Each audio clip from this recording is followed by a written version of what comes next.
A very good afternoon and welcome to Premier League Live for our first of two huge games this Sunday afternoon in the Premier League, and a busy weekend it has been already. 8 results already confirmed and 2 to come today. Brighton against Crystal Palace, a rivalry that goes back many a decade, and then later on we watch Liverpool take on Manchester City, a rivalry that over the last 5 years has been probably a title battle this season. It's Man City trying to keep their title charge alive, and Liverpool pushing for top 4, 2 teams in positions they aren't used to really in the last few seasons.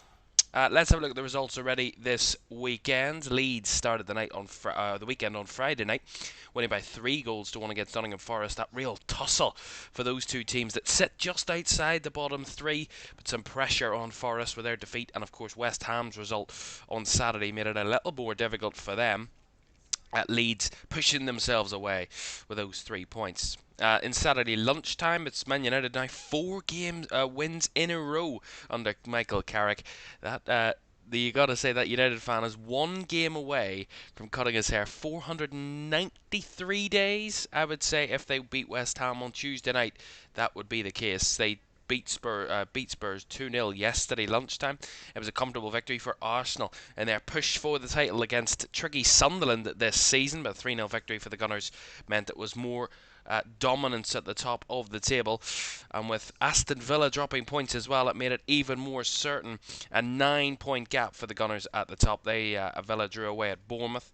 West Ham won 2-0 away at Burnley. A big win for them in their chase for safety for the Hammers, and Burnley another body blow, and they're trying to stay in the Premier League. A big away win for Everton away at Fulham, a result of 2 teams that are kind of mid-table this season, but who can maybe make that late push for European football. Everton certainly on the right path. And Chelsea, 3-1 winners away at Wolves. Wolves all but condemned to the Championship, but Chelsea keeping their push alongside Man United and Liverpool, who we'll watch a bit later, in that race for Champions League football. A Cole Palmer hat-trick meant it was a 3-1 victory for Chelsea, and a 5-goal thriller yesterday evening as Newcastle were beaten at home by Brentford by 3-2. Dango Watara with the winner in that one. But we start this afternoon on the south coast. It's Brighton against Crystal Palace, a rivalry that crosses not just a motorway but quite a few historic games to go with it. This one, in everything but the name, a derby. You can't call it that though. The host of this one at the Amex, of course, this afternoon. And as I say, 2 teams that really need a bit of positivity around them at the moment. Crystal Palace find themselves level on points with Leeds after their victory on Friday night, and find themselves just 6 points clear of the drop zone. For Brighton, they're only 2 points ahead of Palace coming into this one in 13th, so they're still not out of the clutches of a relegation battle possibly, but they want to look up the table, and a win today would put them in that cluster of teams chasing the top half. Let's have a look at the 2 teams for this one, and let's start with the home team in Brighton. A couple of changes for of course Fabian Hertzler's team. Barbara Bruggen does stay in goal. A back 4 of Freddie Cadiolu, Lewis Dunk, Olivier Boscagli and Maxime de Kuyper make up the defence. Carlos Baleba and Pascal Gross continue in midfield, with Harry Howell, young Harry Howell, just 17 years old. He starts alongside Kairo Mitoma and Jorginho Rutter in attack, with Kostoulas leading the Brighton line. On the bench, for the Seagulls, Steele, Igor, Hinchelwood, Veltman, Minte, Gomez, Milner, O'Reilly and Welbeck. And James Milner, if he appears today, will join the all-time Premier League appearance record, which he can beat if he appears today and in midweek. For Crystal Palace, Dean Henderson starts in goal. They've gone for the back three/back five that they've played all season. Munoz in that right wing back position. A back three of Chris Richards, Maxence Lacroix, and Jefferson Lerma. Mitchell starts at left wing back with Wharton and Hughes in midfield. Sarr and Pino in those two attacking midfield roles, and Jorgen Strand Larsen, who joined on deadline day for Crystal Palace. He starts this afternoon away from home. On the bench for the Eagles, a battle of the birds, of course. Benitez, Klein, Canvo, Riyad, Kamara, Sosa, Johnson, Uche, and Evan Gersund. Two teams in need of a big result, and there's no bigger way to get a result than against the other team in a rivalry. Brighton need a win against Palace. Actually, Fabian Hurtzler doesn't have one against Crystal Palace as Brighton boss, and Crystal Palace need a win whatever the circumstances, no matter who it's against in their recent form, without a win in the last 12 games in all competitions. It's a good fierce battle on the south coast to kick off a double-header of Sunday action. It's Brighton against Crystal Palace at the Amex Stadium. Kick-off is next.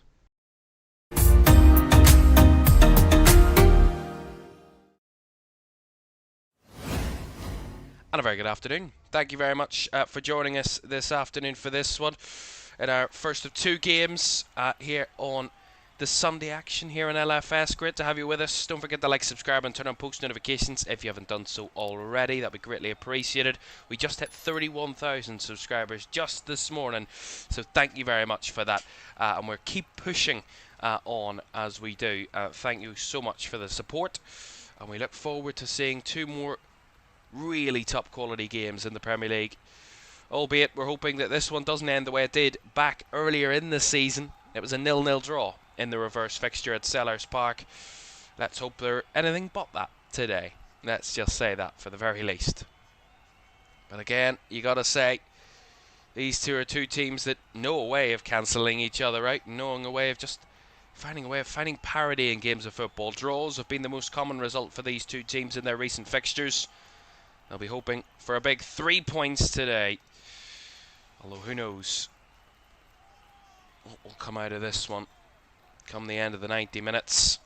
It's given up some really interesting and intriguing battles and some crazy moments as well. I think I remember some really good games between these two over the last number of years in the Premier League.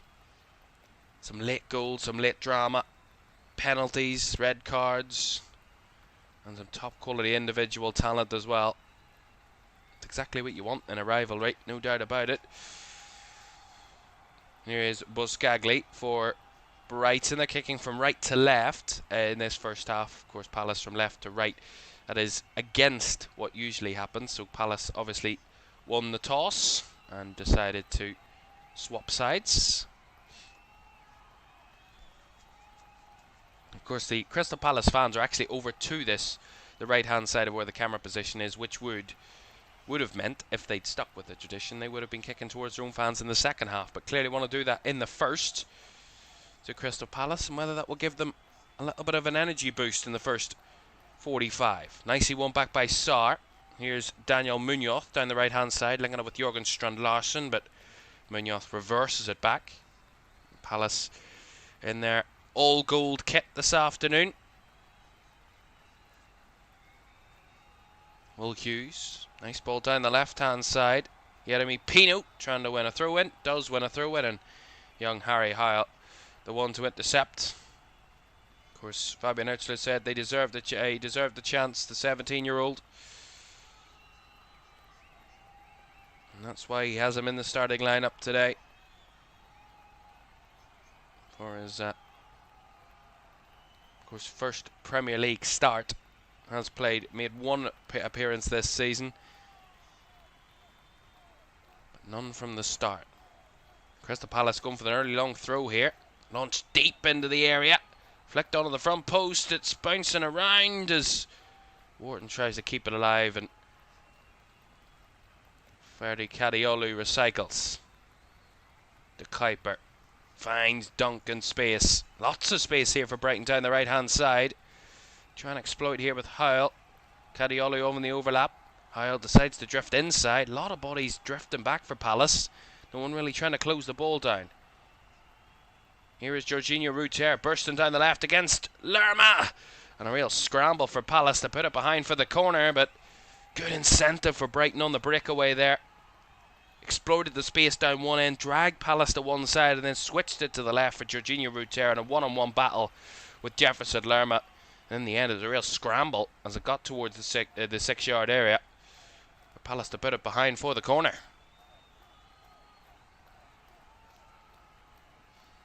And the crowd responded well to that. Getting the energy up inside the Amex. Pascal Gross to take the corner. Arm raised, right-footed delivery. It's deep, it's high. Up into the air by Dunk, and it's brought down by Ruter. It's bubbling around, and it's, luckily for Crystal Palace, a number of gold shirts around it. It was Lacroix that cleared it behind for another corner. But again, it's another example of Brighton putting on the pressure, really penned it in that 6-yard area, and Palace just could not get rid of it. Lacroix in the end did clear it behind for the corner, but not without a little bit of another scramble that they had. Someone trying to swing a leg at it. Pascal Gross will get a second opportunity at this delivery. First one was quite a scintillating one. Just didn't have the finish on it. Gross again. Deep, lifted to the back post, Dunk! Couldn't head it down, over the bar it goes, and behind for a goal kick. But a positive start from the home team. A couple of set pieces, penning Palace in and putting them under early pressure. Certainly set pieces a big say in that. And I think Jefferson Lerma does kind of put Lewis Dunk off there and heading that down towards the net. In the end it goes behind for a goal kick. By the way, our referee this afternoon, Tom Bramall. Our VAR, James Bell, for this one. And, the Amex.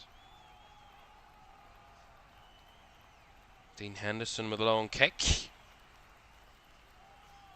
Quite sarcastically cheered by the home crowd as he done so, but Tyreek Mitchell's brought it down here nicely on the lefts, and first pass was backwards. Hughes back to Lacroix, of course.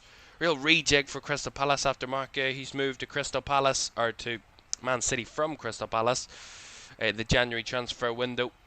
Real rejig at the back. Of course, Lerma, who of course has and quite decently played centre back previously, but he drops into that position today alongside Lacroix and Richards, who had created a real good partnership with Mark in that Palace defence. And you got to say they kind of have fallen away over the last few months, Crystal Palace, from what an incredible 2025 it was they had, and a great league finish, European football,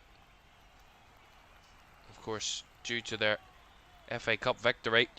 I mean, the start of this season continued how last season ended, but kind of just tailed off as of recent, Crystal Palace, and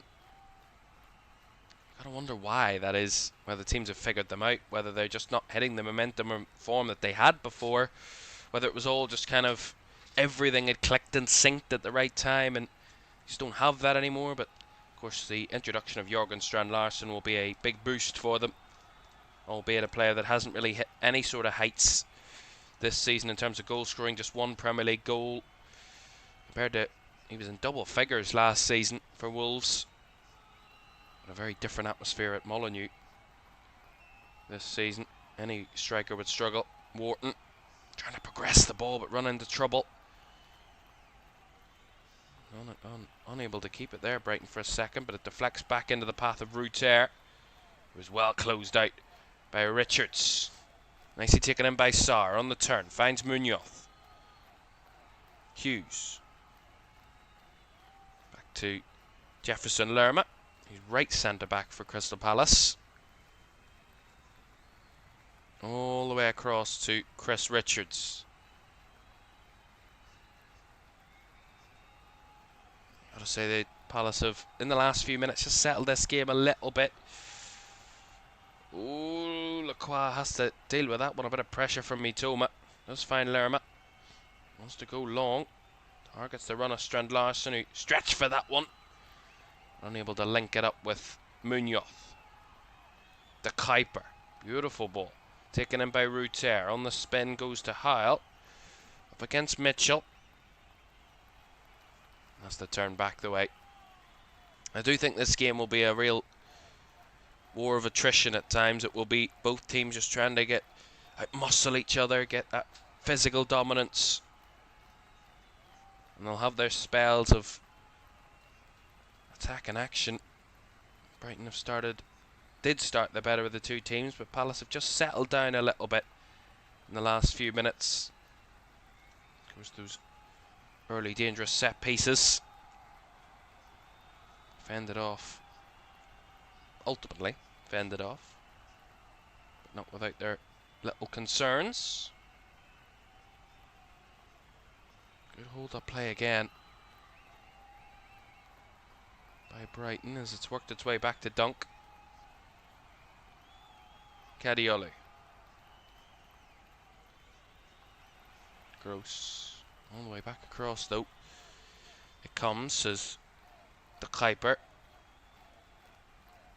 Held up in the middle by Baleba.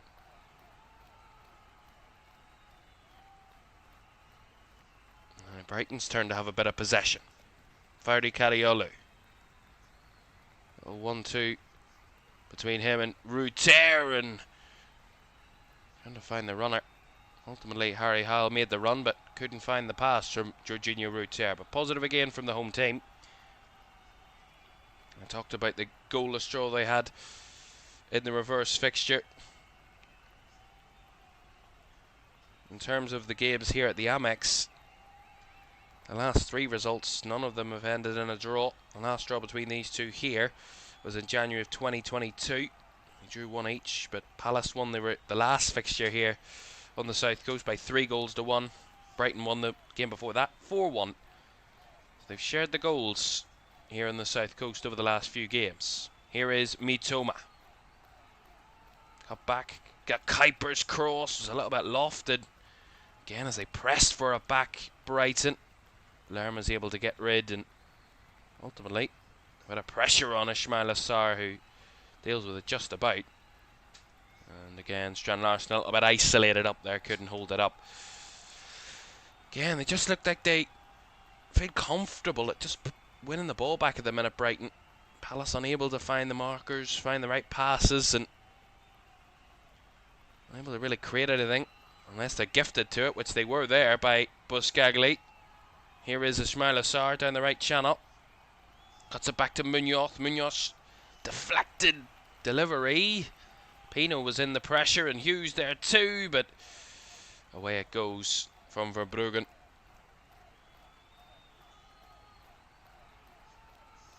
Nice work from Kostulas there, finding the run of Mitoma. It was just out-muscled by Jefferson Lerma. You got to say one thing about Brighton, they've got really tricky players, and none other than Kaoru Mitoma. And when you get him in a 1v1 battle with a defender, he can be a real tormentor of defences.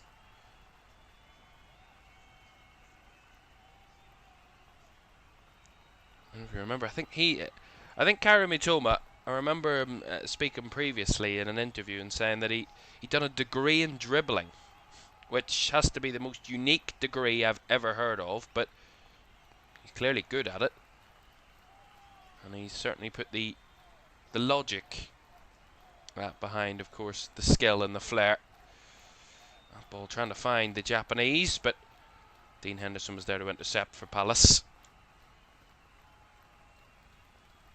And 12 minutes gone, Brighton 0, Palace 0. Here at the Amex to start off our Sunday afternoon, of course, which has a massive game a little later on. Liverpool against Man City. All the talk about the title race. Are City going to keep... I mean, they're barely hanging on to the coattails of Arsenal right now. They win at Anfield later. It will go down to 6 points, the gap at the top. It currently sits at 9, and who knows, it could extend into double figures by this time next week, or even in a few days' time when the midweek fixtures come into play. Wharton did well there to evade the challenge, although Baleba did catch him. And it's going to be a free kick to Crystal Palace. Yeah, he did well with a little bit of skill, Wharton. just skipped away from Baleba on the first instance. Ball was gone and Baleba just left the foot in. Just caught him. It's definitely a free kick. Adam Morton, certainly a player that's been much linked to, no offence to Brighton or Crystal Palace, either of these two clubs, but Adam Morton certainly linked with the giants of the Premier League, shall we say, to put it respectfully.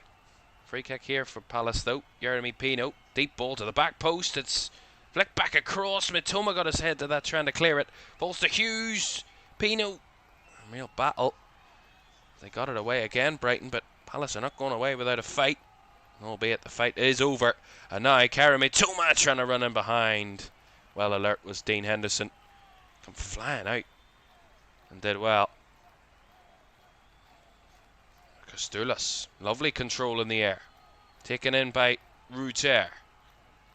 Rhythm in this Brighton attack, and Ruter actually had the last touch. That's going to be a Palace throw. No, he didn't think so. By his surprise.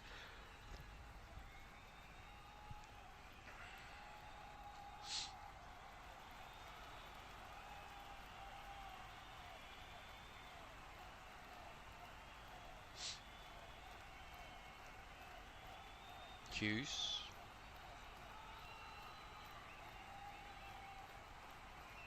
Mitchell goes all the way back to Chris Richards. Munoz gets a lucky bounce off De Kuiper, but a good tussle between those two. Given away cheaply by Baleba though.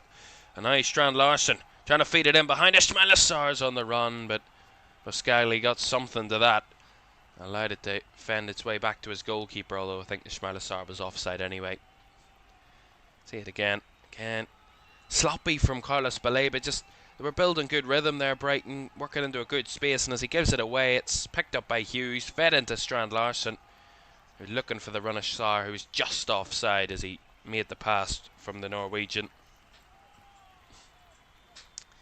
Ultimately a free kick to Brighton, but that's where Palace can be dangerous. We talk about Brighton and their threats and attack, but we know Crystal Palace can be a real danger in transition. That's where Brighton need to be very careful. An example of it there, albeit an offside, was the ending call, but Sarr had held his run. It could have been a different outcome. And the threat on the counter, something they need to be very aware of. Well, as I mentioned when I read out the team news, there's a man who is on the verge of history. James Milner, 652 Premier League appearances. Gareth Barry's record of 653 can be broken this week, theoretically, if James Milner comes off the bench today and either starts or plays the game in midweek. He will break that record. It's not about if, it's about when James Milner breaks that record, you got to say. As he's only 1 away from matching it, 2 away from beating it, and we're only in game 25 of this season. All he has to do is make an appearance. That just means he has to come off the bench at any point. Scariolo couldn't bring that one in from a switch failed ball, and right from Crystal Palace to get the throw.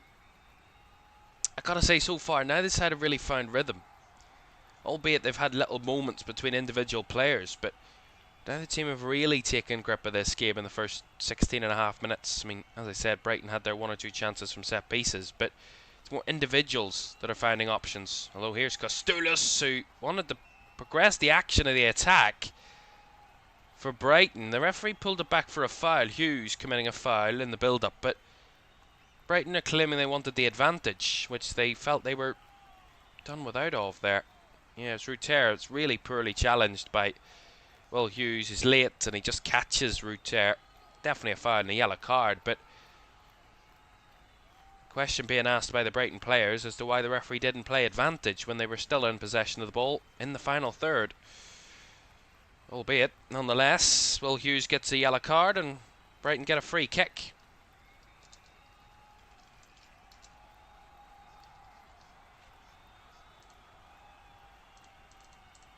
It's 5th of the season for Will Hughes.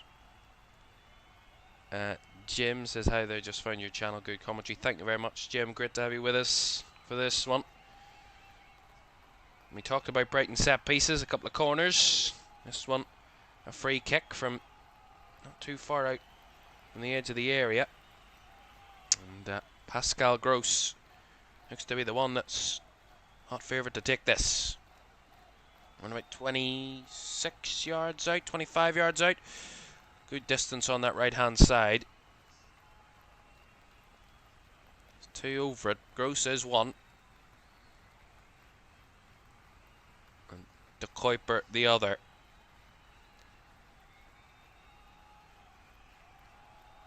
Kuiper left it. Gross's delivery, and again it's Lewis Dunk on the end of a set piece for Brighton. This time he headed it towards goal, but just wide of that left post. Just flicked it across goal. See what he was trying to do. Gross's delivery was just trying to guide it for Dunk to head it into that far post, but he just kind of glanced across it and the angle was against him. And it was going wide anyway. Nonetheless, from that sort of angle it would have been very difficult for Lewis Dunk to head towards goal, but never bet against him.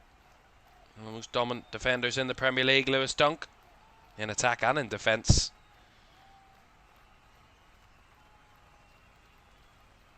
Again, it's no surprise that their best chances of the game. Brighton, oh my goodness me. Sean Larsson trying to close down Bart Verbruggen. He almost got there. Another sloppy pass in the middle by Kostoulis, but the referee's going to give a free kick to Brighton here. After they give it away cheaply, and Hughes again intercepting, but ill-fated ultimately. See it here. Down the left hand side. I'm actually trying to see what the referee gave the foul for. Oh, well, there's exactly why he gave the foul. I mean, Jefferson Dermot just shoving, I think, Kairi Mitoma a good few yards out of the field of play. It's definitely a free kick. Well, I talked about Crystal Palace's record coming into this game. It is as torrid as it could get, really. Their last victory in any game, in any competition, came against Shelbourne, the Irish team, on the 11th of December. Their last league victory was also in that week, on the 7th of December. That's 2 months, almost to the day, since Crystal Palace had a league victory, and that was away at Fulham. Actually, it was a back-to-back away victories that ended their winning run in the Premier League. It was a very good spell at that point, but since that point, they've... I mean, there's no disrespect to losing to City, but they lost to City. They drew with Coipes in the Conference League. They lost 4-1 away at Leeds. Lost on penalties to Arsenal in the League Cup semi-final. Lost to Spurs, drew with Fulham. Lost to Newcastle, drew with Villa. Lost to Macclesfield, of course, which was massively documented at the start of the year in the FA Cup. Lost to Sunderland, lost to Chelsea, and drew with Forest last time out. So, a real horrible run of form for Oliver Glasner's team, when it looked like it couldn't go wrong at all for them at the start of the season. Nothing's going right for them at the minute. And it looks like Oliver Glasner, as we've heard, and I think he announced it a few weeks ago, that he won't be here in August. Palace will be searching for a different head coach come this time, or even before this time next season. At the start of the next campaign. Not a change. Here comes Harry Hile for Brighton. There's Kadiolu on the overlap, and he just was a bit narrow, and Tyreek Mitchell battled to win it back, but Harry Hile, you got to say, the 17-year-old fighting there. He knew he made the mistake, and he did his ever hardest to try and win it back, and ultimately puts it out for a throw-in. But again, Kadiolu was the right ball, just not the right execution, just too narrow. It allows Mitchell to retrieve it. You got to say the 17-year-old did well to make no threat for Tyreek Mitchell to try and find down that left-hand side.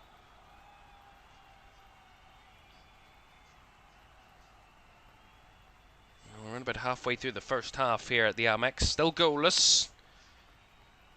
Said a few times this season in Premier League games, and a lot of talk this season about how teams have been a little bit more boring this season, and the football has been kind of less entertaining and less goals and all that type of rubbish. And certain games have been. I think this one's just one of those cagey affairs. I think if we get a first goal, this could burst into life, this game. As you can see that both teams are trying, just not clicking for either of them at the minute. I think if it does click, we're in for a good game, but so far it's more, as I said a little bit earlier, a war of attrition. Both just battling for possession, both battling, get some rhythm. And so far, really, neither side have found much rhythm. And equated by the stats, just 2 shots in the whole game, both by Brighton. And not a shot on target yet, but here comes Hyle on the breakaway. A bit of a bobble has come through a few Palace defenders and into the hands of Dean Henderson, but Ruter making that run again.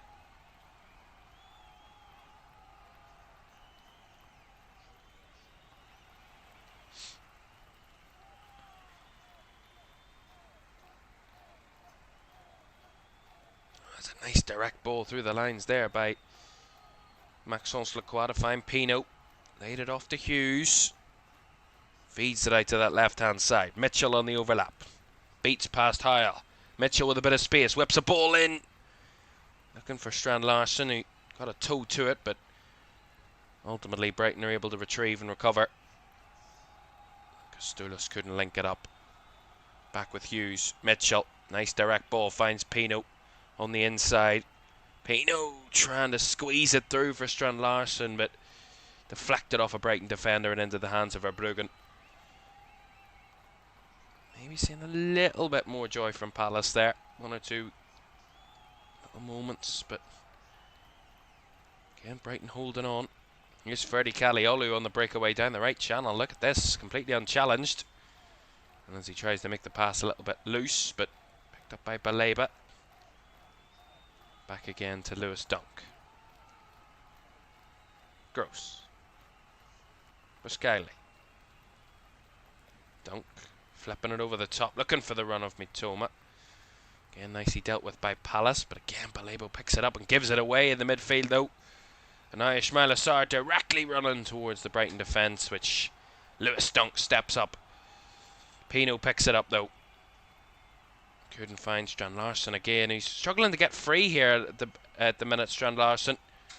Trying to target the Norwegian, and Brighton have got him well covered over.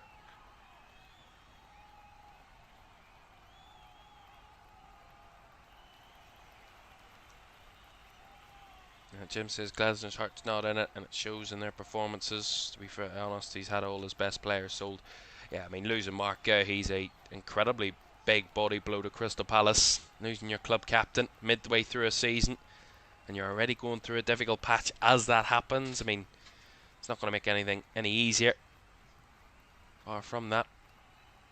And of course, we know what Crystal Palace have been over the last year or so, when they've had to sell some big players. Aberieza, of course, went to Arsenal in the summer. Michael Elise in the summer as well. Some really top talent. Try to reproduce and bring in some new talent as well as some experienced players. And Ismail Assar here goes down under the challenge of Buscaglia. The referee quick to blow the whistle and give a free kick, albeit the Brighton defender doesn't agree. And Assar, yeah, he was just shoved over by Buscaglia. I mean, a bit cynical, really. Kind of elbows him in the back. Bit naive there from Brighton centre-back. Jean-Paul Van Hecke out injured. I wish him all the best in his recovery. Key Brighton defender missing for this one. Buscaglia, of course, in alongside Lewis Dunk, which usually a spot would be filled by Jean-Paul Van Hecke. A free kick for Crystal Palace here, down the right-hand side. Will Hughes to take. At the end of which those Palace fans sit inside the Amex in quite a big number. Hughes. Lots of bodies in the 6-yard area. Hughes' left-footed delivery. Up and actually headed away from goal by a Palace player. It was Ismail Assar, and Mitoma clears his lines as Mitchell recycles it all the way back to Henderson. Go long.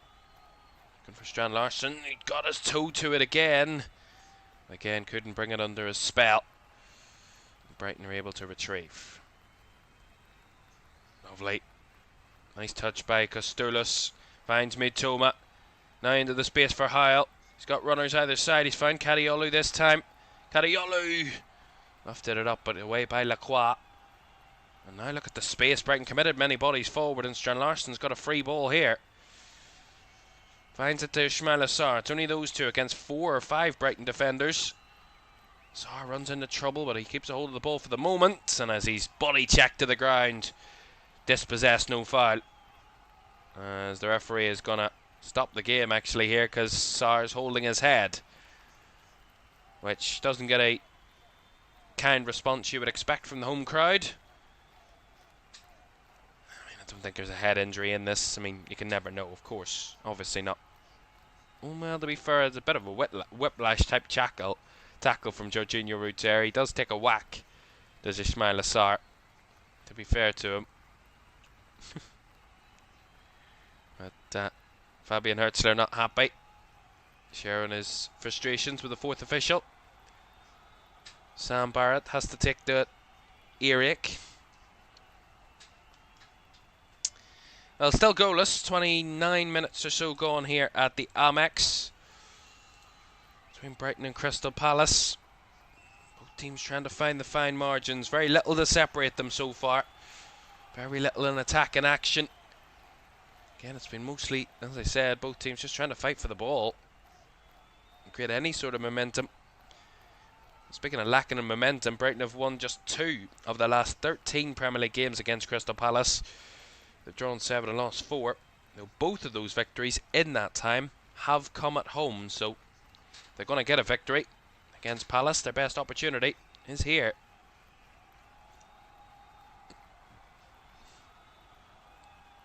And the last of that run was a 4-1 victory at the Amex back in February of 2024. Lewis Dunk, Jack Hinchelwood, Facundo Buonanotte and João Pedro all on the score sheet that day. Jean-Philippe Mateta scored for Crystal Palace, and the only goal of the game there for Palace. That was Brighton's last victory against today's opponents. And they finished 1 point apart in the Premier League that season. Here's Mitoma cross! Ball drops to Kuiper. Shot was blocked. Not away it goes though. Gross keeps it alive. Nicely retrieved by Kadiolu. That's better from Brighton again. Good ball by Mitoma. Said when he gets in a one-on-one battle, he can be a tormentor. And as he got away from his defender, whipped it across, and to Kuiper it fell to. He hit it on the half volley. Nicely picked up again. To Kuiper again, and that time low, hard, and into the hands of Dean Henderson. But 2 good chances from Brighton again. It's, as I say, Mitoma gets in a one-on-one foot race with Jefferson Lerma down that channel, and again, 9 times out of 10, Mitoma will absolutely beat you. And he did it this time. He didn't get clear daylight against the defender, but what he did so well was he stretched to get the cross, dug it out, and as it fell to De Kuiper, a good block.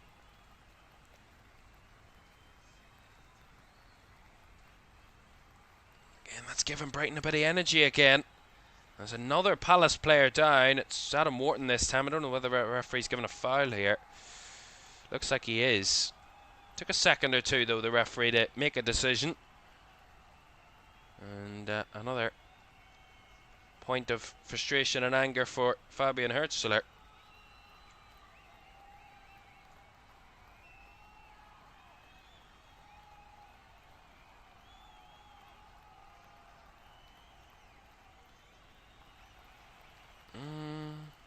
I don't know if there's much of a foul in that.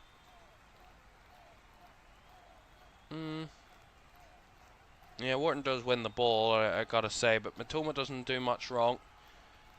And the pullback, a little bit soft, if I'm honest, but nonetheless, Fabian Hertzler making that claim to the 4th official.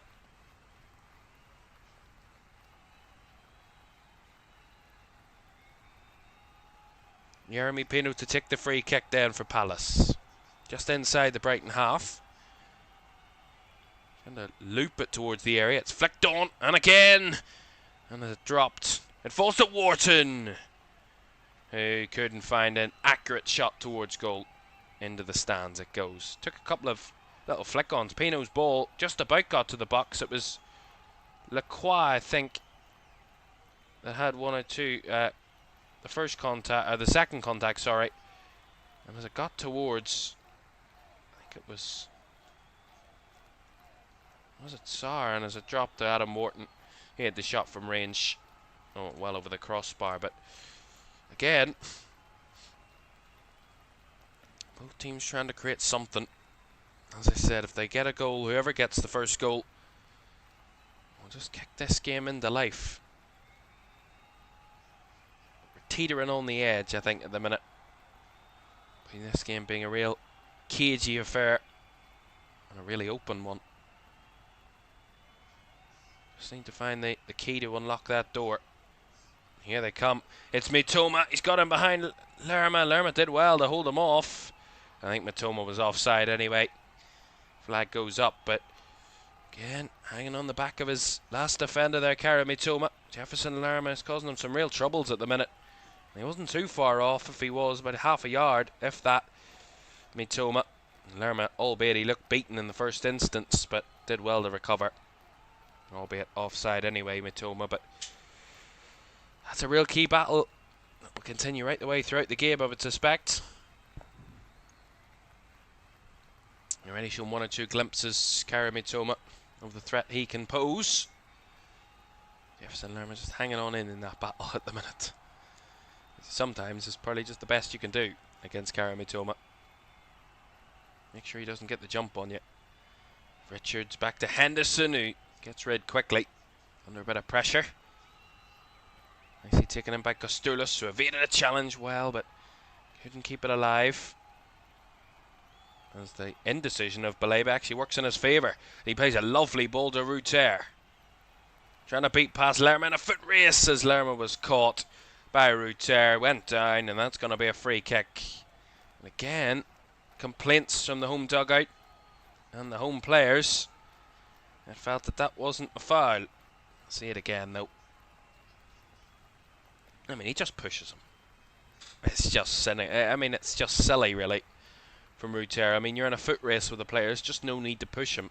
I always say you give the referee a decision to make, and you can't complain if he makes a decision that goes against you, because it was your action. I mean, he pushed him. Yeah, it's just a little bit naive from Ruter. Lovely from Wharton. Good first takedown, and Sarr linking it up well. And Munoz winning the throw in for Palace. I'll say Palace are making a little bit of frustration here for Brighton. Just getting grinding their gears a little bit.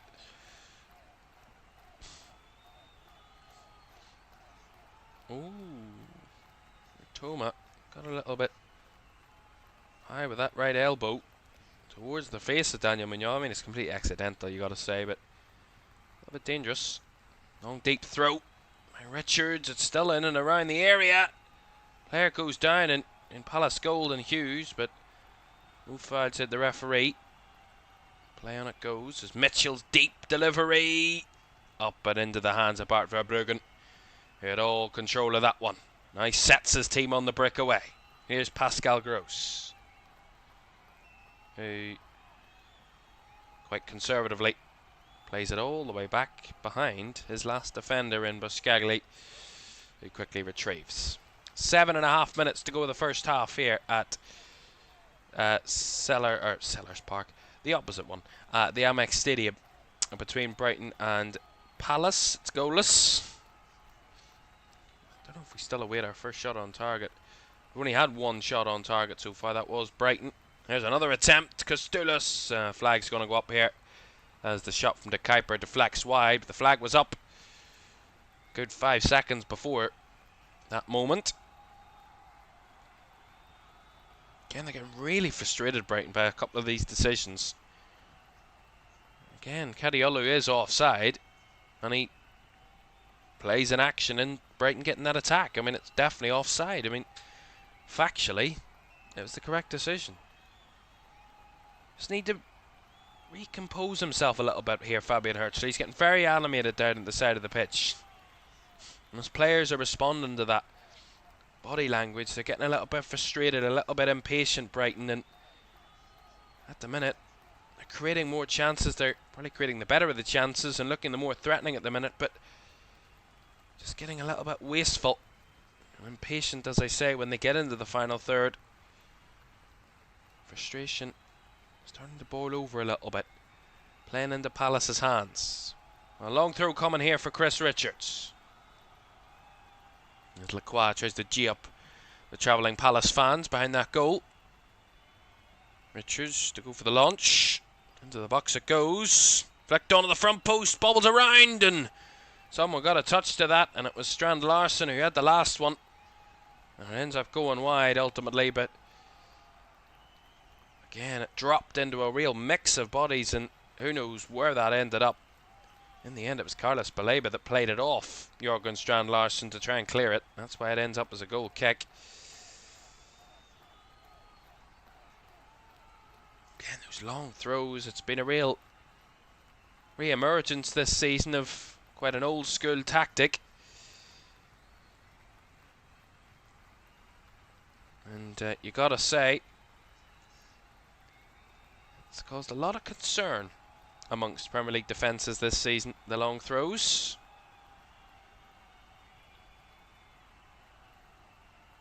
Strand Larsen, good hold-up play. Hughes, Strand Larsen stretches to keep it alive. Wharton finds it to Munoz. Munoz across, and Dunk with a header to clear it away. The captain to the rescue for Brighton. Again, Strand Larsen, I said he's getting his toe to a lot of things and without real joy, and this time he stretches for it, links it up with Wharton, lays it out wide to Daniel Munoz, who switches it across. And as Lewis Dunk come across to clear it, Sarr was alert behind him. Dunk got there first. Corner to Crystal Palace. Their first of the game, believe it or not, as we hit the 40-minute mark.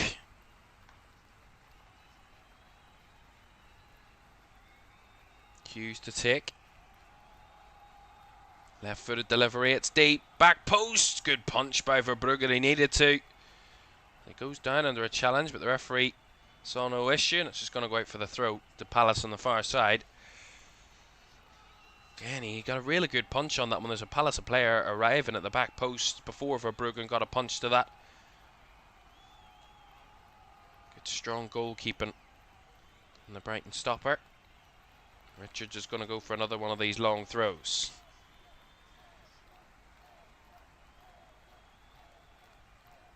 Launched into the area again. Dunk, dominant.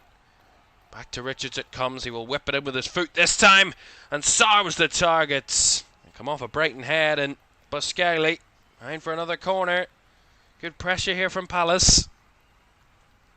Richards the key component to everything here. Using his hands and his feet to put in some really dangerous balls, and Buscaglia with the key header ahead of Sarr. Put it behind for another corner.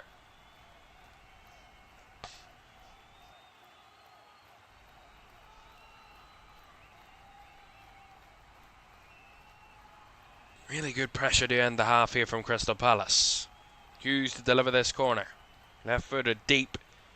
High. Sarr with a flick on, and directed wide ultimately. Goal kick. You see it here, Hughes holds it up to that back post, it's flicked on, and whether Sarr was offside as he got the touch to it, ultimately goal kick it comes, but decent spell there.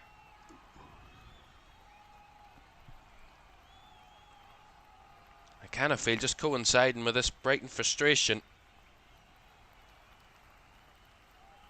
kind of lacking patience.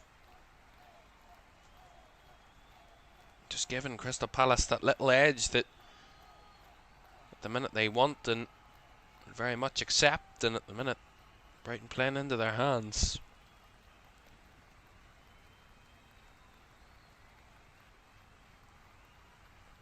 Wharton. Nice progressive ball through the middle, but Sarr wasn't able to find a teammate in gold. Intercepted again as Baleba was well challenged, and that ball finds its way back to the Palace goalkeeper. Looked a little bit isolated, Carlos Baleba. I've got to say, a few misplaced passes and really been able to control that midfield. And again, he's lost his footing there. And here's Ismaila Sarr in on goal. And as the shot, I don't even know whether Dunk got something to that, but it went wide. And that's a goal kick. They say it was a straight miss there from Ismaila Sarr. But again, it's Carlos Baleba under pressure, yes, but gets his footing all wrong. And again, they've said all day that Palace threat is in transition, and again they win the ball. They win the first and the second ball, and Munoz feeds it in behind for Sarr, who just misses the target completely. But a real threatening spell here from Crystal Palace.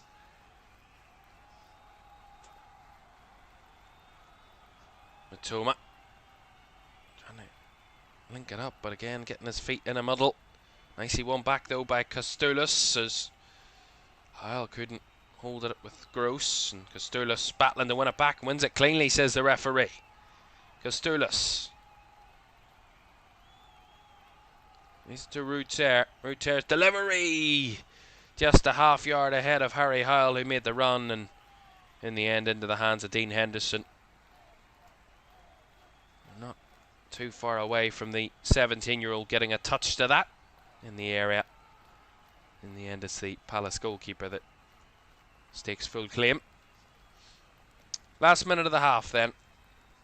Let's see how long will be added on at the end of this first 45. I wouldn't say too much, albeit Sarr with the little injury that he had. It's probably the only key moment where you think the game has stopped for a significant period of time. Good pressure there from Ruter. Goal kick.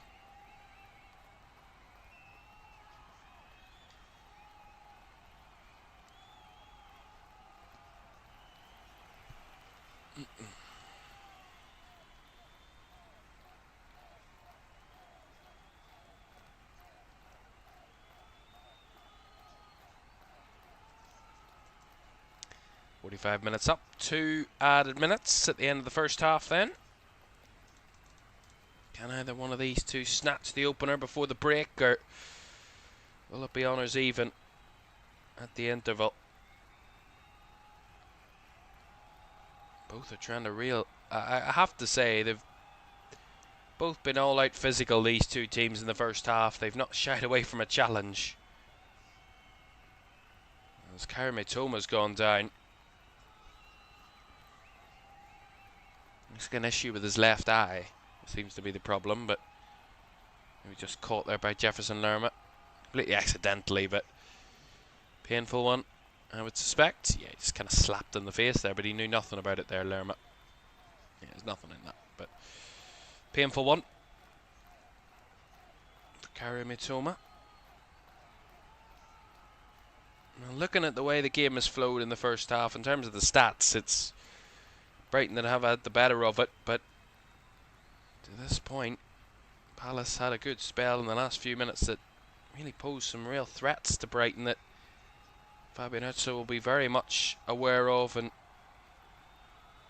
hoping that they can get to half-time at least level to try and resolve a few of those and help themselves kick on. They've had one shot on target from their 6 efforts so far, the Seagulls. Palace have had only 2 shots, none on target, so in that sense they're winning out, but ultimately Palace having the good spell here to the half. And as we do have this stoppage, as I said, with Caoimhan Ferris down.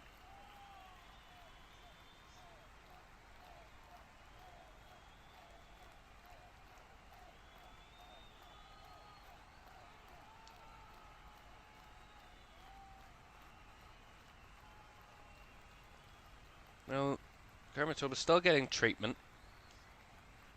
Initially it looked like he was kind of inadvertently caught, but they seem to have been a little bit more worried about Caoimhan Ferris for the moment, as he is helped back to his feet. It's still a left eye issue, but I've got something in his nose, so maybe it could be a nosebleed or something along those lines as well. Never really know. An outstretched palm, it can be anywhere on the face that could be contacted, and it looked like it was, albeit accidental, but a painful one for the Japanese winger. And that's what almost all of the 2 minutes of additional time. We're now into the 4th minute of added time in the first half, and that's what it's being consumed of, this stoppage for Caoimhan Ferris. As he's back to his feet after some extended treatment, and he looks okay and telling his manager he's okay.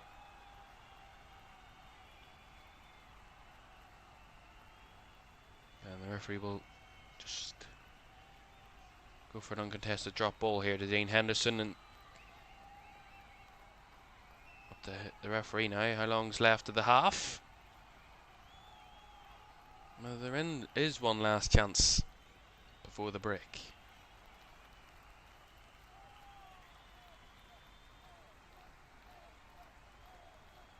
Henderson taking his time to kick it long, as he does. Vignoth trying to win the header. Nicely seen away, out for the Brighton throw. And Caoimhan Ferris waved back on by the referee. Returning after receiving some treatment. Maxime de Kuiper will take this Brighton throw.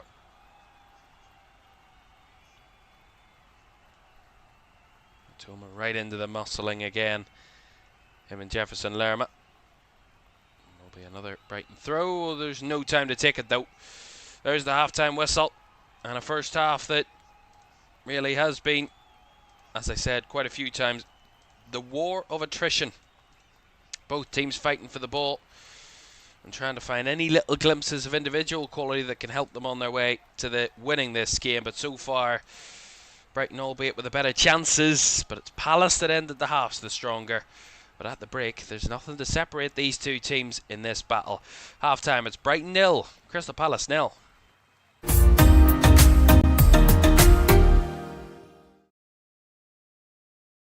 Sure, one last kick. This is gonna be it. This is the moment. Vicario kicks this, and Liverpool are there. Liverpool are Premier League champions, and there it comes. Crystal Palace, for the very first time in their history, are FA Cup winners. Oh, he's found the net. Oh, what a goal! Kvaratskhelia is through, wants to add a fourth, and does so. Ahmad, oh my goodness me! That is absolutely unbelievable. Rice again. Oh! You thought he couldn't beat the first one. He's gone and bettered it. Another whip ball in. The header is in by Virgil van Dijk. Incredible.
Welcome back to Premier League Live half-time at the Amex. It's Brighton 0, Crystal Palace 0 in the first half. Already 8 games concluded this weekend across the last 2 days. It all started on Friday night when Leeds beat Nottingham Forest.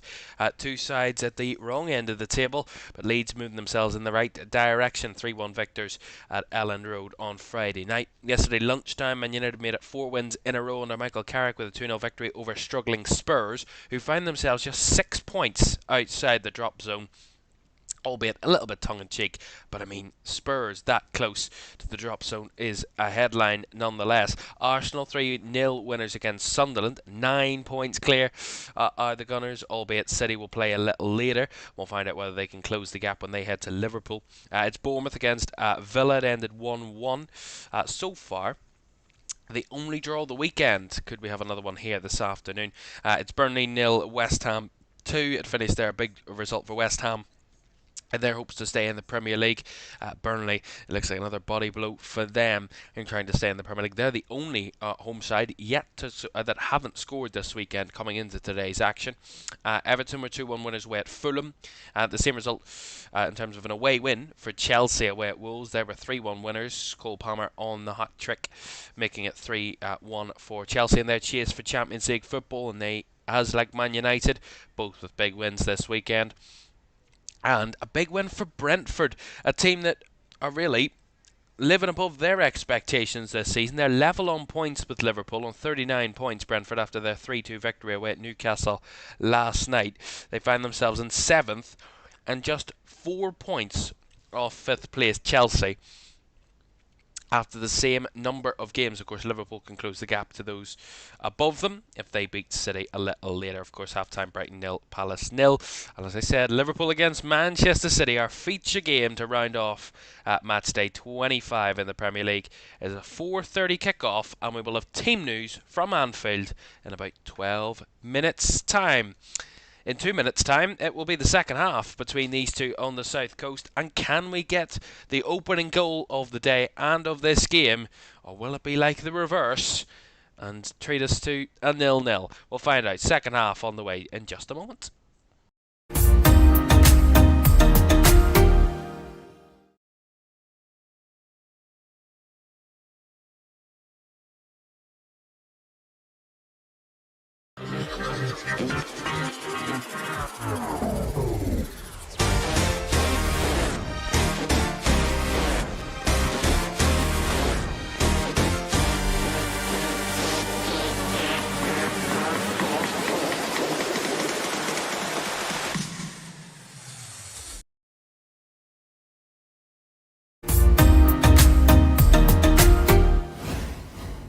Welcome back to Premier League Live, second half at the Amex on the way in just a moment.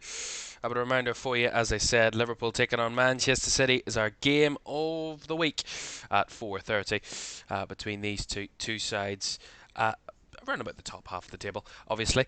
Manchester City chasing down Arsenal, 9 adrift of the title chargers at the moment are the Gunners, but can City close the gap with a big victory away at Liverpool, or can Liverpool win today?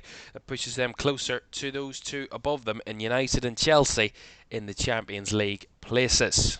We'll also watch Liverpool as they head to Sunderland at the Stadium of Light on Wednesday in our feature game in midweek. Of course, all the midweek fixtures, lots to keep your certainly entertained during the midweek, and of course it's an FA Cup weekend next weekend, so that's probably why all these midweek fixtures to come. And Sunderland Liverpool is the feature one on Wednesday nights. Back to this afternoon, and halfway through this game on the south coast between Brighton and Crystal Palace. Nothing to separate the two teams at the minute, but let's hope that we will get something of a goal or two in the second half. A reminder for you, don't forget to like, subscribe and turn on post notifications if you haven't done so already. That would be greatly appreciated. It's great to have your company this afternoon. Of course, we just hit 31,000 subscribers earlier this morning, so it's thank you very much for that. And if you haven't done so already, as I said, do hit that subscribe button. It is completely free, and it is certainly helps us to grow the channel even further, and helps you keep involved to know when we're going live and what matches we will be doing between now and the end of the season. Lots of the campaign still to come, and a big second half here between these two, who, as I said at the start of the game, really are in desperate need of a victory. And at the minute, they're both holding each other back, really, in a sense, from that first half, albeit it was Palace that ended the half the better. Can they start the second like they ended the first? Or have Brighton made some interesting tweaks and key tweaks to try and get themselves back on top in this game? Just the one shot on target from either team in the first half, so both need to tighten up in their attacking positions and their attacking play, certainly from the first half.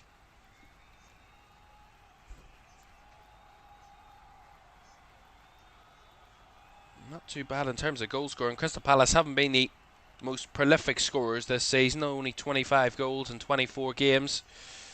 Brighton a little bit better than that. They've scored 34 in 24 games, so a little bit more clinical in the final third.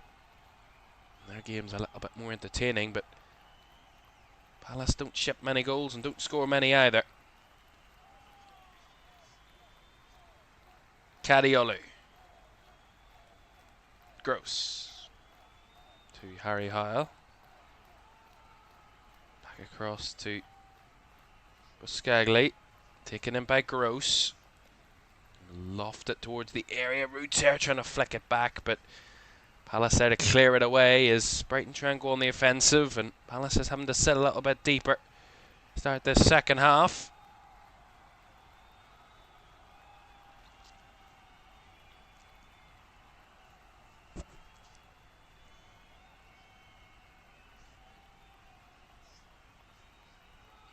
Nice switch ball by Buscagli, taken in by Caoimhan. Finds the space in field. Lays it off here to Kostoulis. Now back to Gross. And the line it goes to Hyle. Again, really can't penetrate that Palace box at the minute, Brighton. They're getting in and around the edge of the area and not getting much further, and Richards does really well against Hyle there. Sees it out for a goal kick, but they get in and around the final third, Brighton, and when they do arrive, they cannot find that key pass to break down what has been a pretty strong Crystal Palace defence so far.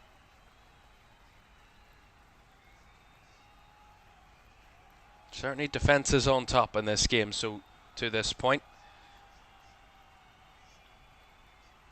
You kind of get that feel in this game that, who knows, you really, as I said a little earlier, I said in the first half that maybe a goal could change this game and could really turn into a real open affair, but I'm starting to really see that this game could just really be one that could be won by individual brilliance or a really poor mistake. That it could just be the one goal that could decide this one. Beautiful hold up by Harry Hyle. He's done really well to progress the ball forward. Ruter ran it through to Costulas, who laid it off to Gross. Gross's cross up and away at the back post by Munoz, and nice Sar's on a breakaway here. Foot race with the Kuiper. Sar trying to feed it in behind for Strand Larsen. He was just beaten to it by Lewis Duncan, but Scaglia on the cover helps seal that one up. As Matoma does well, wins a throw in out of Jefferson Lerma down that left hand side. But again, another key touch by Lewis Dunk. Key bits of defending. Did really well against Strand Larsen. A physical centre forward is Jorgen Strand Larsen, but as I said, Lewis Dunk, a dominant force in the Brighton defence, and Seagull's captain showing his physicality right the way throughout this game so far. The way he's defended Strand Larsen and Palace as a whole, really. Borton, nice feinted ball in behind, but again, it's Buscaglia that time that was on the scene. A bit direct there, Crystal Palace. One or two balls that are just straight up the middle. No beating around the bush, just trying to find the right players in the right positions. And as little amount of passes as possible. Well, it's literally what direct football is. Anyway, they win it back again, Palace. Wharton, down the right-hand side, Munoz whips a ball in. It's too deep, and nowhere near Strand Larsen. Into the hands of Verbruggen without any real concern, but again, a poor cross. Strand Larsen can be there all he wants, but those types of crosses are not going to get him into a good position or into a chance of scoring. Here is Costulas. Gross on the halfway line, pressed by Hughes.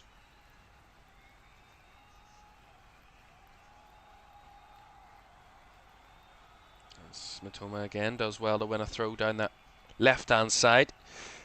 A little bit more aggressive when they don't have the ball, Palace. They're being a little bit more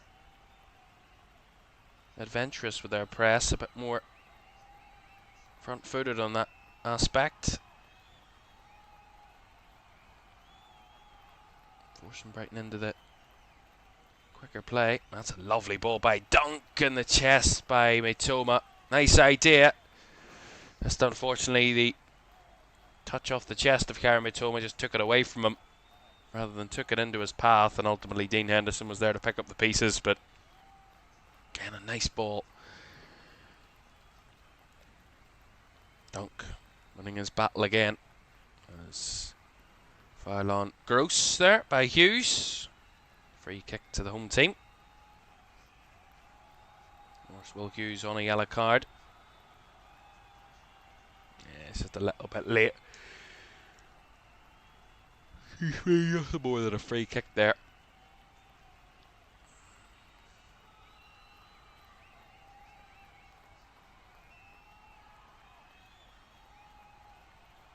Matoma stepping inside, finding the space. Tried to link it up with Costulas, but Ruter ultimately away by Dean Henderson. Again, similar themes of the first half. Both teams trying their hardest to create something, but just not finding its right targets, or not quite cohesive in the final third, either of the two teams so far. Only takes one moment though for that to change. Buscagli. De Kuiper. Mitoma back to De Kuiper. Buscagli picks up. Mitoma. First touch is inside, linking up with Kostoulis. Evades challenge as well. He's done well in the game so far, Kostoulis, with his hold-up play.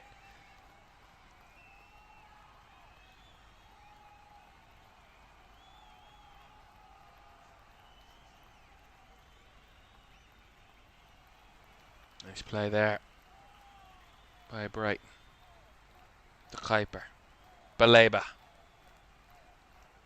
Breaking forward, Baleba. Nice little drag across to Ferdi Kaliolu. Just finding it to Heil. Again, tries his best to turn on the ball. Does well. Finds Kaliolu. Whips the ball in. Deflected away. Picked up by Baleba. Better from Brighton. Gross. Back across to Buscaglia's Palace. Heading deep out of possession. Brighton, really for the first time in the second half, just had a decent spell of play there. And they've been able to keep possession. Gross. Albeit commentators curse, they gave it away for winning it back instantly. Mitoma. Buscagli. To Caro Mitoma.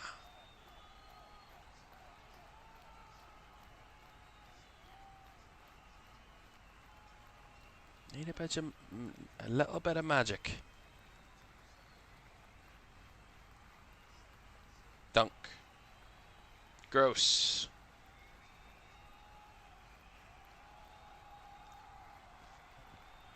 Harry Heil. Again trying to step inside, but I've got to say, for a 17-year-old, they've put two men on him all the way throughout the game, Crystal Palace. Baleba. Flip ball over the top. Mitoma was the target, but Henderson was alert. And again, anything that's really come his way this afternoon, Dean Henderson, he's mopped it up well. And same with his opposed number in Bart Verbruggen, the Brighton goalkeeper too. Very little that they've been tested with this afternoon, either goalkeeper, but any sort of action inside their 18-yard area they've been able to confidently deal with and find evasion. As we're going to see a Crystal Palace change incoming. Jeremy Pino's going to be replaced by Evan Gerson, who also joined in this January window on loan from Aston Villa to make his debut for the football club. Off the bench here. Try and make things a little bit more threatening for Crystal Palace further forward.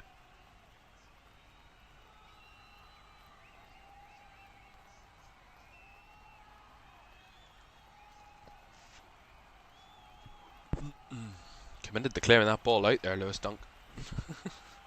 Threw himself into the camera operator's kind of little booth on the side of the pitch.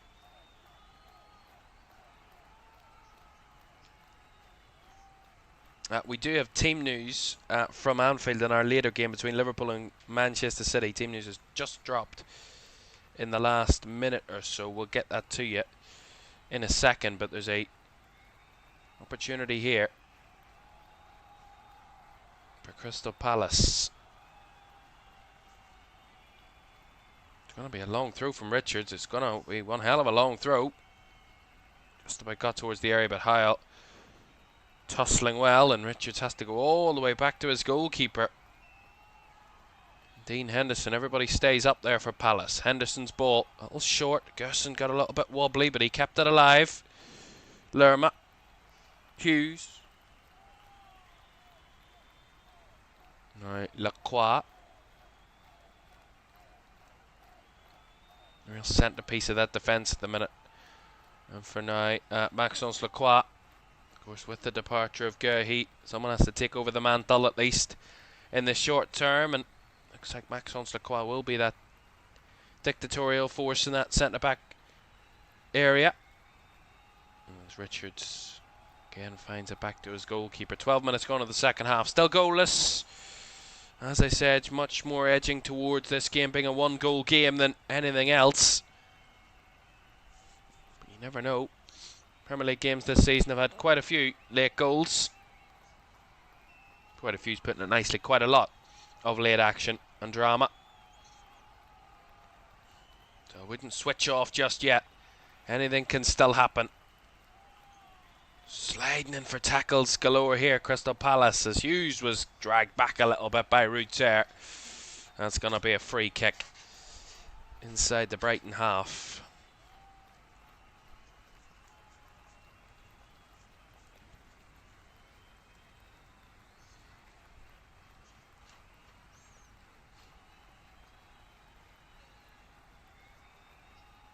Well, let's tell you the team news then.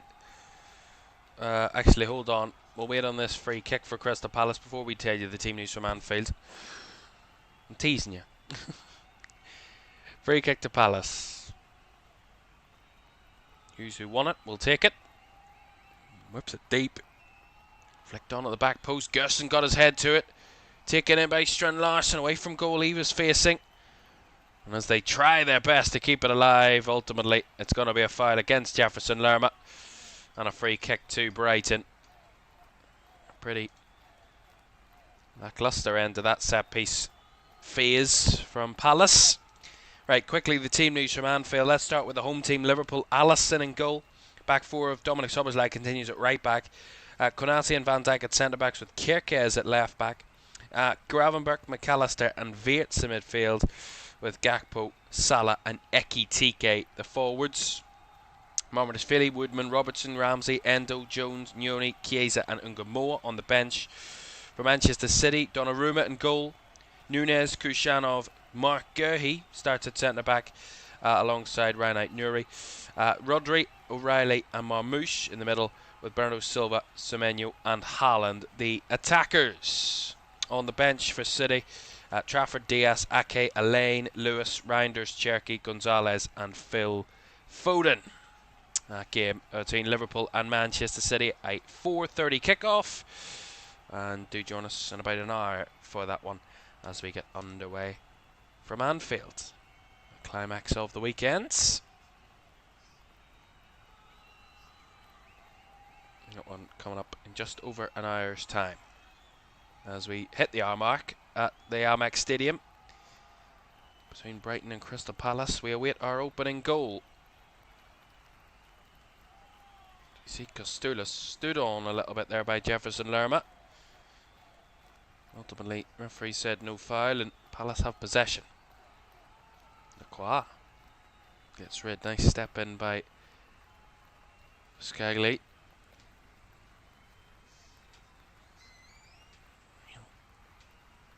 Lots of turnovers taken in nicely by Evan Gerson here.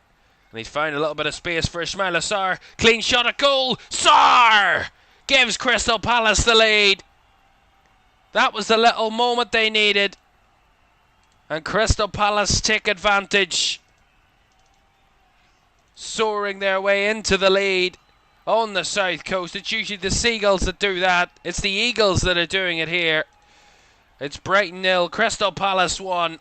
And Ismaila Sarr with a goal to give the visitors the lead. And it all came through Evan Gerson. Again, the substitute for Crystal Palace makes an impact. See it here, he chests it down, he gets the better of his man, and then they kind of all drag to the ball, Brighton. No one really spots the run of Ismaila Sarr as he breaks free in behind. He's well onside, takes it in his stride with the ball, and as he takes the strike, just couldn't be stopped by Bart Verbruggen. Takes it up, sets it up with his right, strikes it with his left, and it takes a wicked deflection off the goalkeeper's shoulder. He was going to his right hand side there, Sarr, but it deflected past the goalkeeper, off the goalkeeper, and into the back of the Brighton net. Brighton 0, Crystal Palace 1, and maybe that was the goal this game needed to kick it into life. And Ismaila Sarr, the man to get it. Took the main threat at times, especially in the end of that first half for Crystal Palace. And he's given his team the lead. His 5th Premier League goal of the season for Ismaila Sarr. And a key one in trying to end this winless run for Crystal Palace that dates back over 2 months in the league. They want to end that today, and they've taken a massive step in trying to do so. And that's got the visiting fans up and cheering.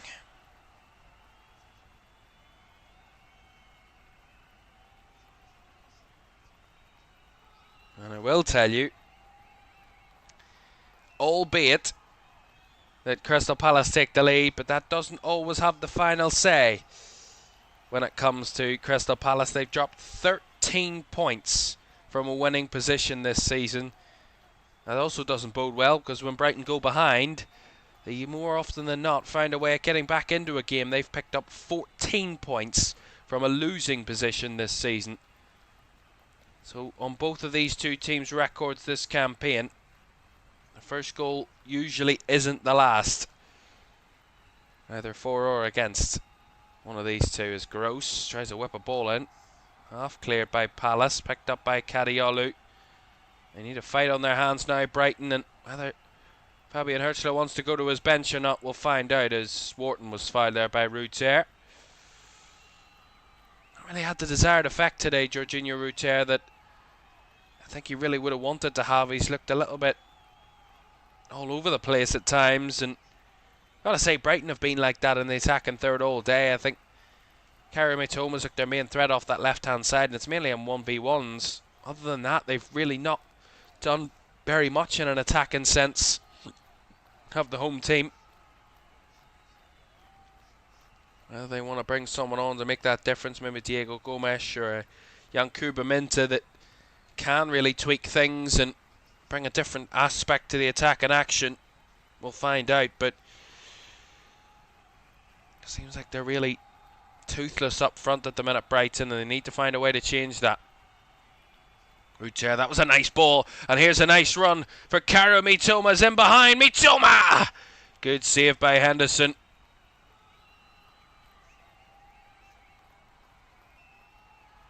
Massive save by the Crystal Palace goalkeeper. And that was a massive opportunity for Brighton to level. See it here again. Beautiful ball by Ruter. I thought it was actually Mitoma. It's Kostoulis that's broken through. That's a good strike, but a good save by Dean Henderson. He sets himself up well, Kostoulis, but Henderson gets his body in the way, makes himself big, and makes the big stop.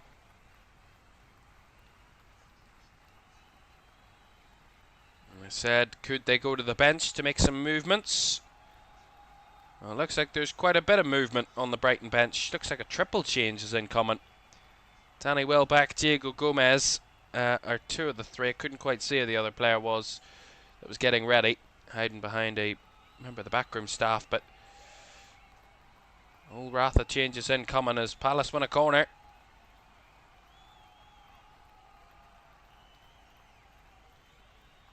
To say, Brighton have been far from good. I mean, either team have been a little bit off it today. Both teams haven't been near their level, or any real good level, I gotta say, to make this a proper thrilling contest. But Crystal Palace, with their one big moment of attacking quality, have taken the lead. It's now all pressure on the home team to try and respond to that. We haven't had a shot in the second half, Brighton, to this point after 21 minutes of it. Corner to Palace. Hughes to take. Left-footed delivery. Up and met by a Palace player, but it's over the bar by Lerma. Decent effort, decent idea. Ultimately, goal kick will come. Yeah, good ball by Hughes. Lerma gets there ahead of everyone else, and free header, really. Oh, whether actually it's Maxence Lacroix that gets contact to it. Lerma makes contact with the Brighton goalkeeper for Bruggen.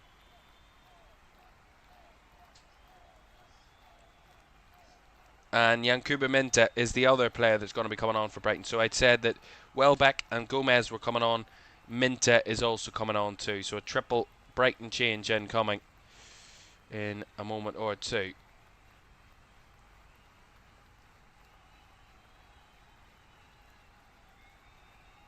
Oh, lovely little flick here by Kostoulis. Finding Baleba. Now Gross. Heil. Harry Heil trying to work his way towards the area. Blocked off by Wharton. Back to Caoimhan.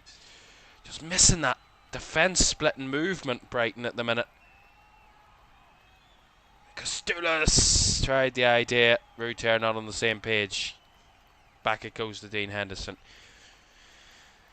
I think that will call the time for the changes then. In blue and white. Not just yet. Next stoppage, I'm sure. Dean Henderson's ball ticking him well. Held up well by Ismail Assar, who works it back to Jefferson Lerma. His ball works its way back to Barfo-Bruggen.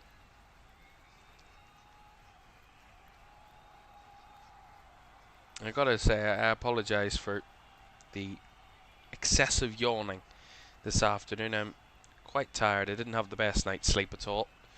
Saying that, I've been up since the early hours of this morning, so I am quite tired. So I do apologise. But we fight on. We work on.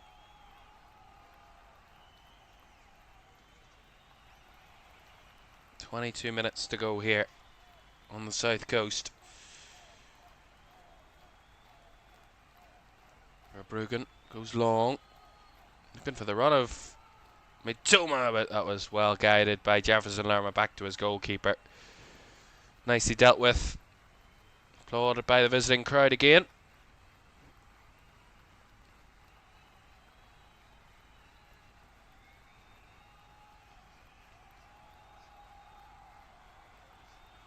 Oh, interception here.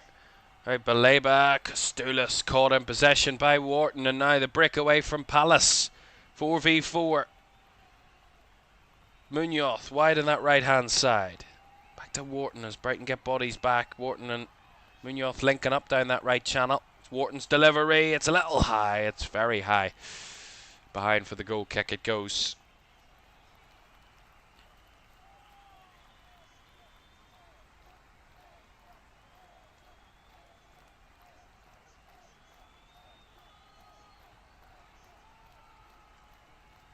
Changes incoming then for Brighton. I'll give you all them full.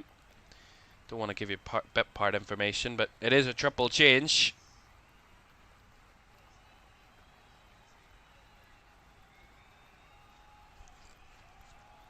So the triple changes are Carlos Baleba, Maxime de Kuyper and Harry Heil all coming off. Diego Gomez, Danny Welbeck and Yankuba Minta all coming on for Brighton. Quite respectable full Premier League debut for 17-year-old Harry Heil, who looks absolutely gassed as he sat down on the bench there. And gotta say, Maxime de Kuyper looked far from happy leaving the field, but of course, which professional footballer is happy to be coming off? But I certainly think they need a real change of approach here, Brighton. They're going to win this game, at least get anything out of this game.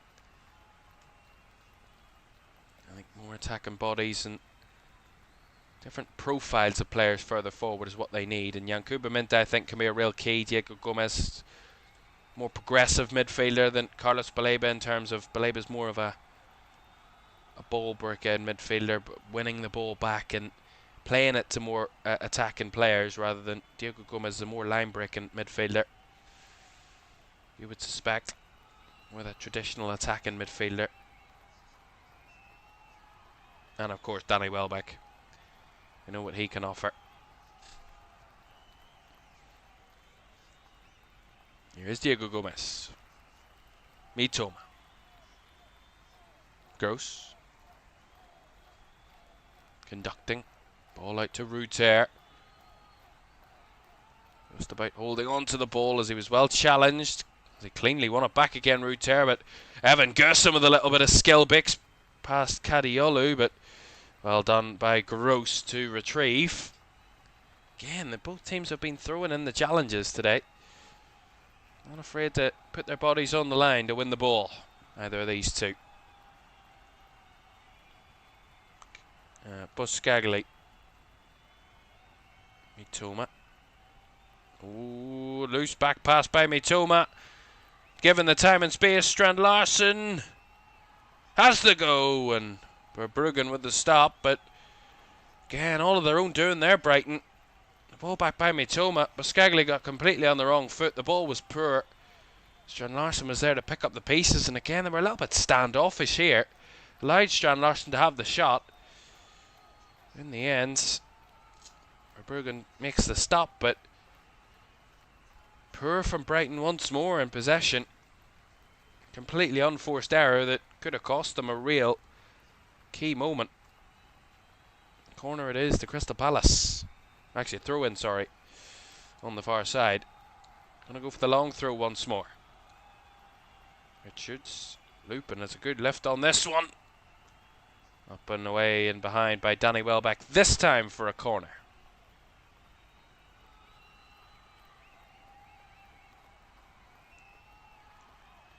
"17 minutes to go. Clock ticking ever closer to a Crystal Palace victory for the first time in 2026 in any competition, and for the first time in the Premier League in almost 2 months. Time to go yet though. Will Hughes delivers the ball in. Flick on header by Strand Larsen, was over the top. He wants that goal. Jørgen Strand Larsen. On a few occasions he's come close.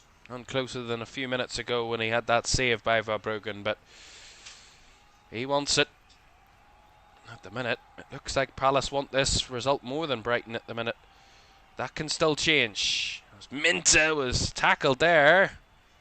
Wanted the foul. Referee did absolutely nothing, indicating play on. And Kuba Minta's fine, but home crowd not too happy. Max Unsakwa got the ball. Fair challenge.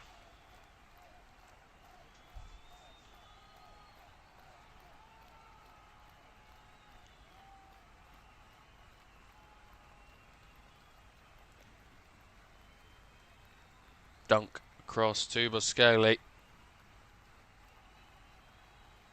Mitoma pressured. Nicely picked up again by Buscaglia, but again couldn't find Mitoma. Ball had bounced out of play for a throw. They're real lacking in ideas at the minute, Brighton. Really struggling. Just trying to get the ball between the lines. Any stretch. It's a real struggle. Going to see Palace go to the bench again here. Evan Gerson, the one and only substitute so far for Yeremy Pino. He's made a key introduction. And Daichi Kamada is going to be coming on, or Kamada is going to be coming on in a moment for Palace. The midfielder. Kadiolu. Back to Dunk. Quarter of an hour to go. Kadiolu. Dunk. Diego Gomez, well challenged by Hughes, who pressed for the ball, and Hughes goes down under a challenge and wins a free kick. Albeit the substitution is going to come just before that. And Will Hughes, that's going to be his last action of the game, winning a free kick for Crystal Palace. And the fans applauding Hughes as he leaves the field of play. And Daichi Kamada is on in his place.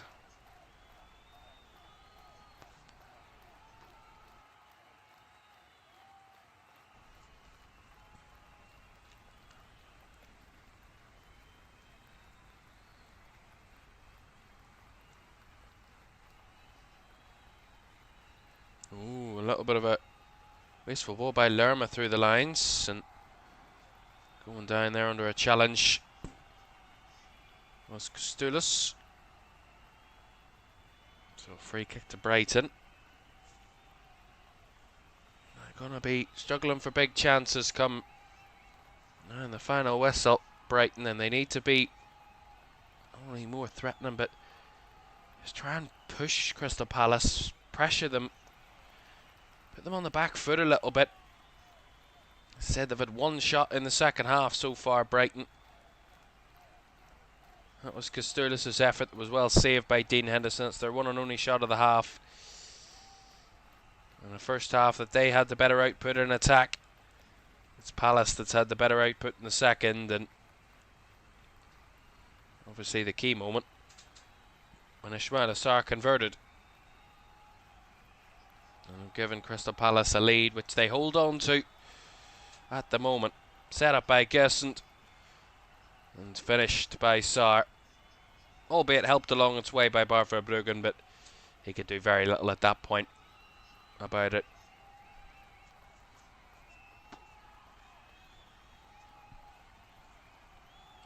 That sent the travelling crowd bouncing.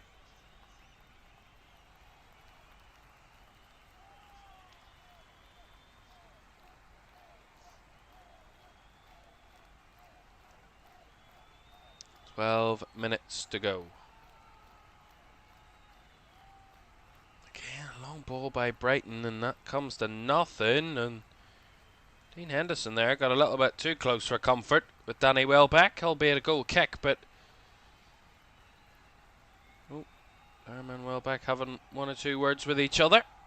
And the referee's quickly on the scene to make nothing out of that. Yeah, both trying to battle for the ball there, Welbeck and Lerma, nothing in it.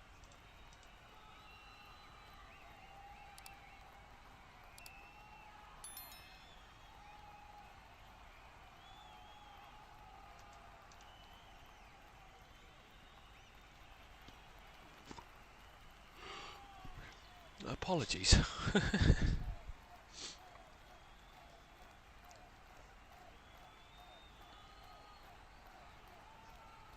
Chase of the ball here, back for Lerma. A typical position, and Danny Welbeck turning the favour a little earlier with that bit of physicality between those two. And a throw in to Brighton down this left-hand side. Well, as it stands, Palace will leapfrog Brighton in the Premier League table by a point. And Brighton would find themselves down to 15th, albeit still a good 8 points clear of the relegation zone, but find themselves teetering down there. I would say it's more about Palace moving themselves away from that collection of teams rather than Brighton dropping into that collection. They both are in a decent position to kick on between now and the end of the season. It's not going to be without concern, though. Both are going to need to pick up some form. I'm sure Crystal Palace will be hoping this will be their dark run of 12 games without a win in all competitions coming to an end this afternoon. But they've work still to do. Mitoma charging his way towards goal, and does really well. Karim Mitoma winning a corner.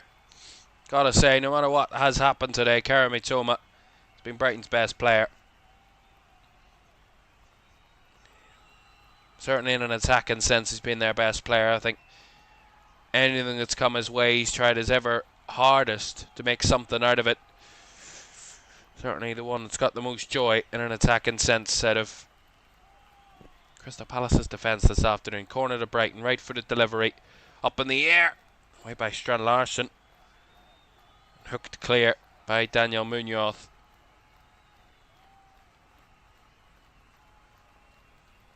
Nine minutes to go, plus the additional. Brighton now on the push. Mintet cheaply dispossessed by Daichi Kamada, but backtracking was Kosturlis and put in the clean challenge. Throw in it will be. And after a triple sub for Brighton, around about 10 minutes ago, they're going to go for their final two substitutes. Going to see Matt O'Reilly and Jack Henshelwood coming on. It's going to see the end of the day for Jorginho Ruter and Kosturlis. Some more attacking changes, some more fresh legs in the final third for Brighton. They try and push to level this game.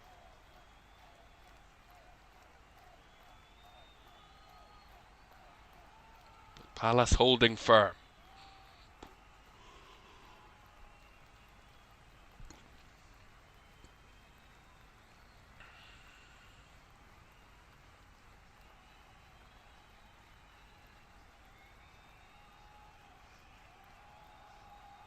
course, with that collection of substitutions, it means James Milner won't be entering the fray this afternoon to make his 653rd appearance in the Premier League.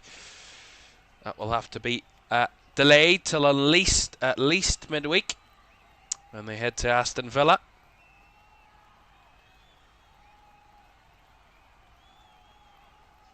But as I said a little earlier, it's a matter of when, not if, for James Milner now.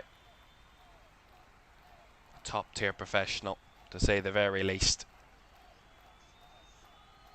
O'Reilly on the turn, finds Caoimhan. Back in field to Gross. 7 minutes to go. Clock's ticking against Brighton here. Is guessing a little bit too aggressive. It hacks down Pascal Gross. Free kick to Brighton.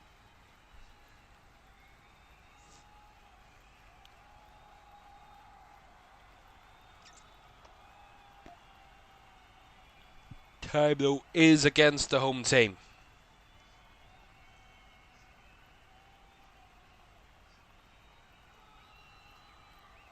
Albeit it might not be the most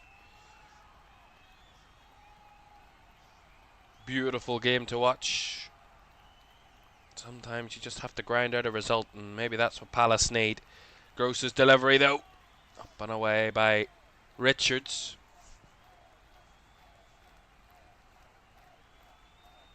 Matoma was back there recycling the ball to Gross. Feeds it towards the box again, but nicely intercepted again by Palace. Wharton calm in his possession. Finds it to Mitchell, who's going to break forward here. But Yankuba meant to match them. Ultimately linked up with Verbruggen to retrieve the ball back for Brighton. Yankuba Minta. Caoimhan. Pulled back was O'Reilly by Strand Larsen. Free kick, and he's going to get a yellow card there, Jørgen Strand Larsen.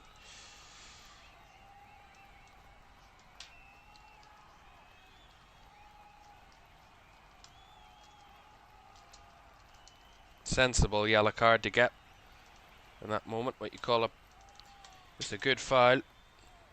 It's first of the season.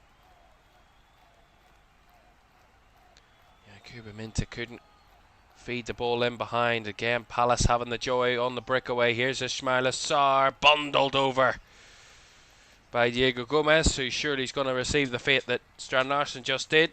And he is. A yellow card for Diego Gomez. Ismail Assar brought down. Free kick to Crystal Palace, which they will be in no hurry whatsoever to take. The visitors.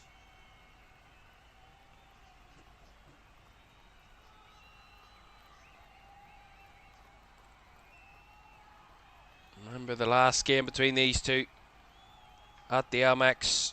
Palace won by 3-1 in December of 2024. Trevor Chalobah and Ismail Assar, the two scorers to start the day. And Assar put a cap on it, 3-0. Mark Gau, he put it into his own net to get Brighton's consolation late, but a dominant display from Palace that day. And looks like it's going to be another joyful trip to the Amex for the Eagles. Although here come Brighton on the breakaway here. O'Reilly looking for the switch ball over the head of Wharton. It's one for Gross to chase. Can he keep it in play? He can't. Lays it back to Yankuba Minta. Back to Gross, who called for offside, but he's played it on, and the cutback is going to see it behind for the corner, although he was offside. Flag goes up now against Pascal Gross. I think every Palace player said that he was offside right away, and that he was. A good 2 yards off. And that probably sums up Brighton's day, really. And is Palace going to make some more movement from the bench? And Ismail Assar thinks going to be the one leaving the field, and we see another look at his goal. And as it stands, is the goal that is going to deliver 3 points, a much needed 3 points for Crystal Palace.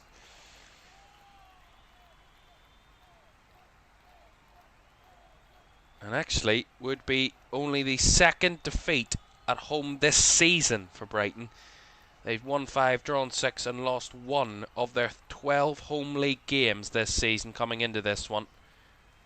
That would change if they were to lose here. It would be for only the second time at home this campaign for the home team. For Palace, they have a good away record. They would jump themselves back up amongst the top earners away from home this season. In the away form table, they would only be beaten on away wins by Arsenal, who had 7. This would be their 6th away victory of the season for Crystal Palace if they hang on for it here.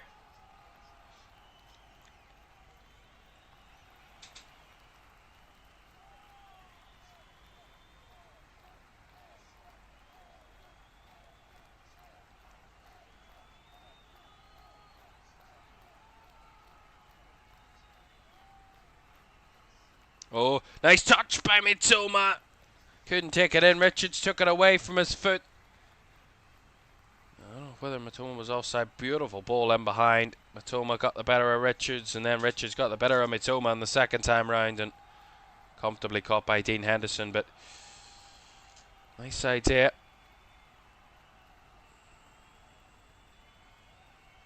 Trying to be all out now, Brighton. They've no choice but to go for it. At full pelt now. Through everything they have at this. Time is very much against them. 1 minute of normal time to go, plus the additional. Here's O'Reilly. Breaking forward. Down the line to Mitoma. Got a touch to it, but again he's dispossessed, and Brighton trying to win it back, commit a foul. Buscagli in vehement disagreement with the referee's decision to give a free kick for a challenge on Strand Larsen.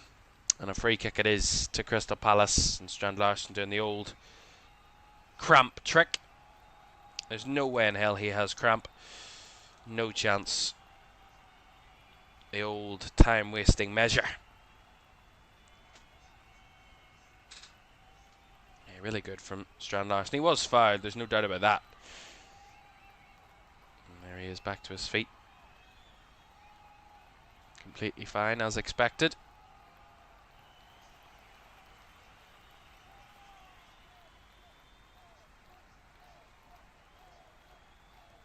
"90 minutes are up. 6 more to go. More than enough time for the result to sway.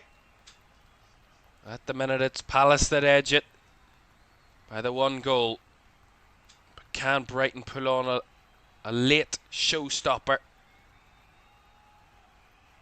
to try and deny Crystal Palace 3 points? Here's a ball in behind. It's well back. Well challenged by Lacroix.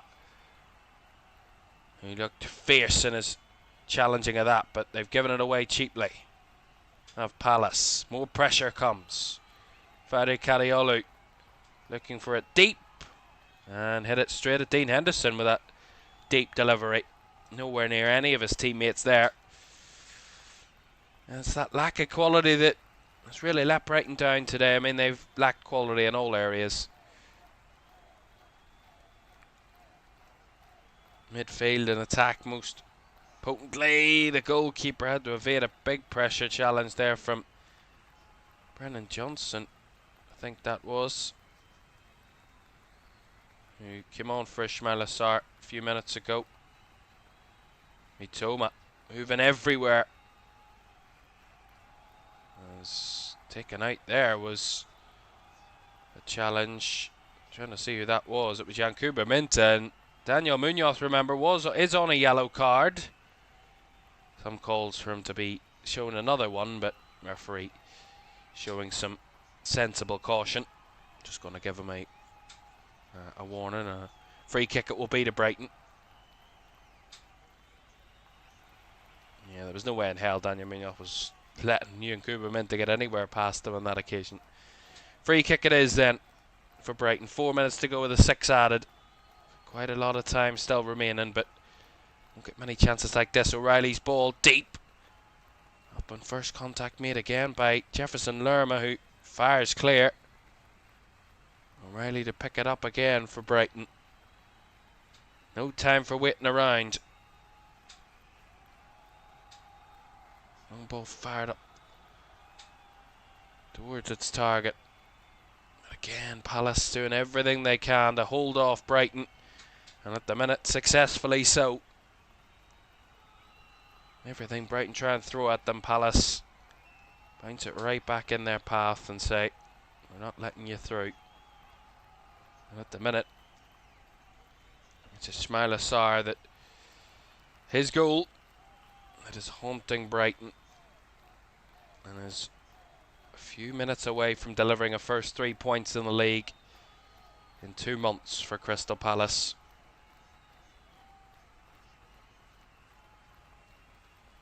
I've got to say, a whole team performance, especially in the second half from Palace. They were, I mean, I think both teams were just lacklustre in the final third in that first half, but whatever Oliver Glasner and his players figured out at half time, it worked. And now they're in again to really put a finish on this. Munoz cut back. Strand Larsen!